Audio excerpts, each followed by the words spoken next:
My name is Caroline Wakanyi Hurunju.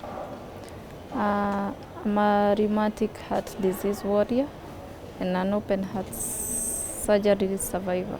I'm rheumatic, and rheumatic means two of my valves were not pumping blood properly. I was supposed to have a replacement, that is an open heart surgery was the only option. My journey began at 2021. That's when I began feeling weak, feeling chest pains. I couldn't breathe, I couldn't eat anything, and vomiting. So I decided to visit a nearby hospital. The first doctor, I didn't have a chance to meet with her. She was a woman. The second one, he said he's not familiar with the case. We met the doctor again. He said, now we have to operate on you because you have only 15 days to live. But I didn't listen to those stories. So we decided now we are to look for further help. So we decided to visit another hospital. I decided to look for another option because the referral that I got, it wasn't good. And that's when for the first time, I had an encounter with a cardiologist. And again, it was confirmed that I'm rheumatic. After a couple of observations, he decided that the only thing I should do now is look for the funds, get the operation done in that facility. That day, when I was about to get my echo and ECG, I met a woman, and we started talking. That lady advised me to visit Aga Khan for the welfare, see whether I can get help and have the surgery done here. That day I was praying and I told God, Lord, let this be the last day I'm stepping here. I don't want to be here again. I just want you to just help me do something. When I went home, the next week I decided I'm going to try to visit Aga Khan Hospital. I visited the cardiac department, booked an appointment, but funny enough, I had no enough money for the appointment, for the consultation fee. But I was confident and I had faith that God is going to do something. Miraculously, the doctor requested me to see him. She and her family heard that there was cardiac surgery ongoing at Aga Khan, and so they came for a second opinion. So when they came, we looked at all the diagnostics that she had, and she had a mitral valve stenosis with regurgitation. So that means that the valve wasn't opening properly, but also it was not closing properly. So there was blood going backwards, but not enough blood going forwards as well. So it was being obstructed. Gradually, she was getting weaker and weaker and weaker. Family then got very desperate and decided to look for help anyway. That's how she came to us.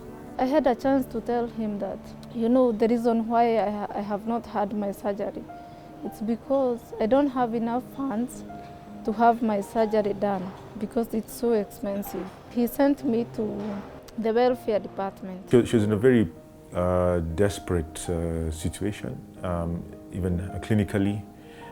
She had improved to the much that she could improve using medication that she was getting.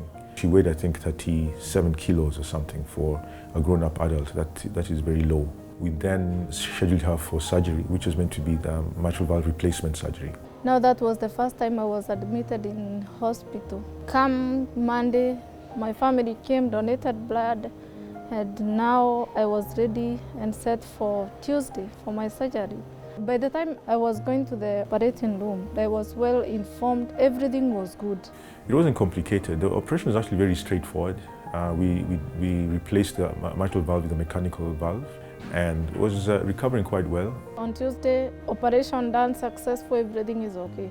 Now they are waiting because I'm supposed to wake up on the following day on Wednesday. So Wednesday came, but now instead of me waking up, I got something called cardiac arrest.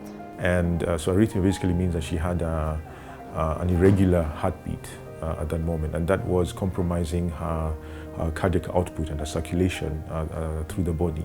They tried to resuscitate me for around 30 minutes. I started to respond. So when the medication had been changed and got back to normal, then she went back to normal and was stable. Then after 2 hours, I got another cardiac arrest. And now this one was a bad one because What followed was that my chest was to be reopened again. Or reopen her and do what is called open cardiac massage. And now my heart was exposed and was placed in a CPB for 24 hours. My chest and my heart stayed exposed for 4 days. So the fourth day my chest was closed because I had another heavier machine called ECMO. So she stayed on the ECMO for probably almost 3 to 4 days, and then we were able to slowly wean it off. And again, I was the first patient to use that machine. Well, by the time we were going on ECMO, the heart was not functioning at all. It had like zero function. But because she's young, she's I think 29, we decided to give her all the options that were available. Now the ECMO was the last possibility to try and save her life. Those 4 days, my doctor was in my room. He was trying all his level best. I had a survival rate of 5 to 10%. It was really traumatizing, for the brother to make the decision, because either way we still give them info, but we tell them the risks are really high. Yes, and I'm glad that the brother made the decision that let's help Caroline to the end. I remember all the body parts have failed. I was incubated for 4 days, and the 5th day I was extubated. So I remember that time the doctor decided he's going to pump my heart with his own hands, and he used his hands, and I responded by then. He was so happy. It was a celebration, by the way. Everyone was so happy. We thank God that it actually saved her life, and we were able to wean her off. The heart started beating again, even though initially it was quite weak. So I think within less than 72 hours, she was off the ECMO machine. I had lost my memory. I couldn't remember anything. I couldn't talk. I couldn't walk. Actually, I couldn't eat. There is surgery now. There were fluids forming in my heart. She developed a very dangerous infection in the middle of her chest, which is normally very much deadly if you see it in other situations. It was a fungal infection, and this spread all over her body. In addition to that, her kidneys did not work at all, so she needed massive antimicrobial support against the fungus and a good support for the kidney function. Luckily, this also went very well, and she stabilized very well. When your heart stops beating, the kidneys don't get enough blood. And that's what happened with Caroline, and we had to do something called dialysis. And for her, we used a special kind of dialysis, which is called CRRT, that is a continuous renal replacement therapy, where it's like a new kidney, external kidney fixed to a patient, because it's like a 24-hour continuous dialysis, very gentle, very slowly, especially in this kind of patients who've had heart surgeries. And now time is running out, and we are in the 44. I have never walked, I have never talked, so it took quite some time.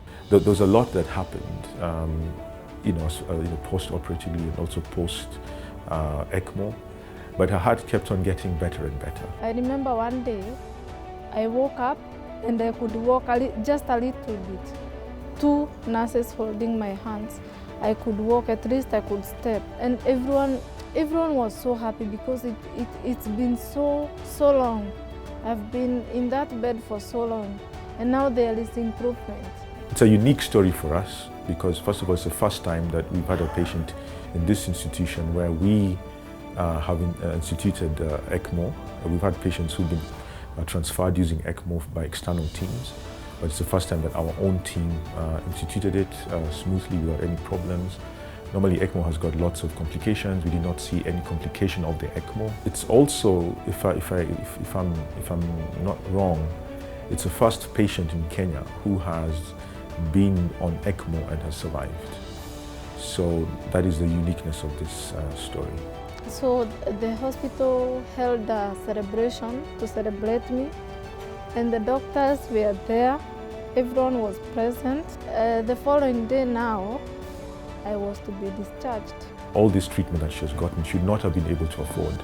This is a case where we can say that Aga Khan has actually done so much, and there was no limit to resources that were needed so long as it was going to save her life. And I think it's something that rarely happens in this country, but at least Wakanyi and the administration has made it possible to just provide the resources for this girl to survive. Of which I thank God, because there was no issues. The 22nd came and I was discharged from hospital. She really looks happy, and that bond, I don't think it will ever go away. So we become like a family.